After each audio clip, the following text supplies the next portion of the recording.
So I'm with Laura from Mantis World, and first off, Laura, congratulations on your award. Thank you very much. Can you start off by telling us a little bit more about the business?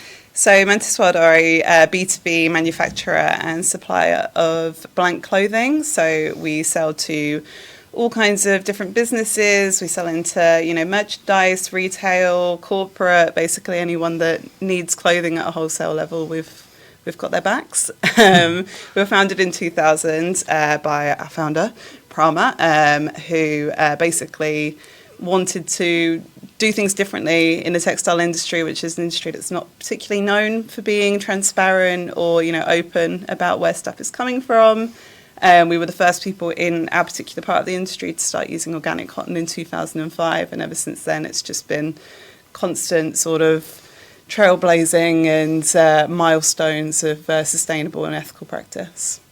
Okay, so ethical clothing is the focus. Are you finding that businesses, so your clients and consumers, are more concerned now with what their clothing is made of and how it's been made, where it's been made? Yeah, I think so. I mean, I started doing this job in 2017, and I have to say that even in that time, which is 7 years, it's changed exponentially, the amount of interest that we have from all over, parts of the country, parts of Europe, parts of the world that we never ever were getting any sort of interest from before.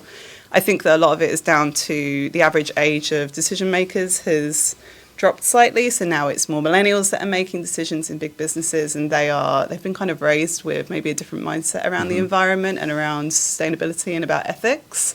And also I think a lot of stuff's happened in the world. I think that people are just more aware that, climate change is a real issue that we all have to face, but also, we are still a business, and, how can we do the right thing in a way that means that people can still have access to really high quality clothing rather than having to go down a different route entirely.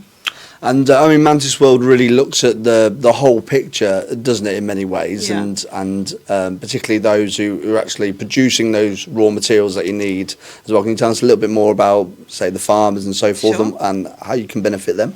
Yeah, so organic cotton farming only makes up 1% of all the cotton that's grown globally. And in the last few years, especially, you've had a lot of big brands decide kind of overnight, really, to change all of their collections to organic and to embrace organic cotton, which ultimately is a good thing. But for small businesses like us, it can cause a bit of an issue because then it causes a price increase, and it's also very subject to global geopolitics and issues to do with the weather and to do with, COVID was an absolute nightmare in the textile industry because you just have these massive lockdowns across the whole supply chain. We started out with a real emphasis on African manufacturing, and we still have a factory in Tanzania that it was built by our founder's grandfather. So that's kind of where our spirit of transparency comes from, because she saw business being done in Africa in a certain way, and then she was going to Bangladesh and Pakistan and all these sort of garment producing countries in the 90s, and was oh, everything is not the same everywhere. We should take this business model and we should apply it across the board. And actually, the African cotton farming, we use farm groups who, it's all transported on the backs of donkeys and carts and things like that. Yeah. So you end up with a really small carbon footprint, but also because it's done through farm groups, you end up with more money actually being filtered back into the community, which is great. We know that organic farming communities have lower rates of birth defects and lower rates of cancer and, just better quality of life. Plus also the premiums that they get from organic cotton, from the end product, is obviously a lot higher. Yeah. They obviously have to make a commitment to changing their farms, which can take up to 3 years depending on the location. Yeah. So one thing we started doing in 2021, maybe 22, was we started buying what we call in-conversion cotton. So this is cotton that is in the midst of the conversion process. Yeah. So then you are providing an incentive for farmers to actually convert their farms because they have a financial reward, because it's all well and good talking about this is the right thing to do, but a lot of farmers globally are still living really close to the poverty line. Yeah. So actually money talks in that instance, and to be able to invest at a real grassroots level into local communities it's an amazing thing to be a part of.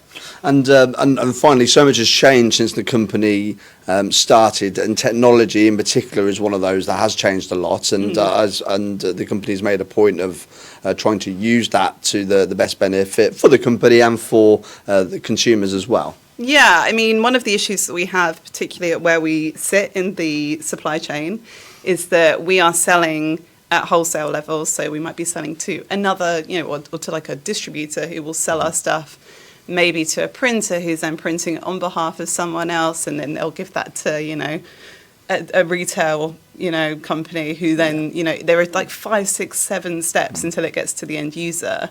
And I can't be everywhere telling everyone, by the way, this is organic cotton, by the way, it's got an amazing story and it comes from here.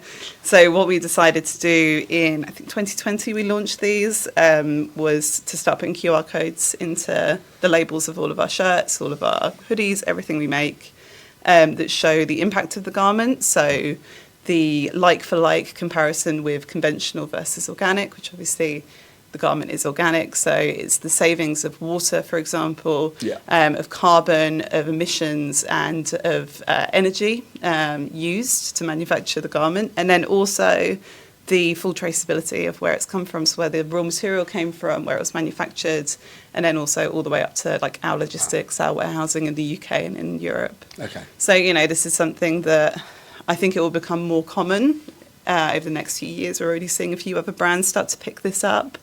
In Europe, part of their like green legislation they've put in is about digital passports for products, and I think this very much counts and is a step towards that. Yeah. So, in many ways we were getting ahead of the legislation, but also, we were creating something that is a really good tool, not just for us to use in our own sales and marketing, but for our customers to use in their sales and marketing, and then also for people to use just as a point of reference. Yeah. And, this is something that wouldn't have been possible when we first started. Yeah, it was always good to be setting the trends rather than Absolutely. catching on to them. But congratulations on your award. Thank you so much. And thanks very much for taking the time to speak to us today. Thank you. Thank you.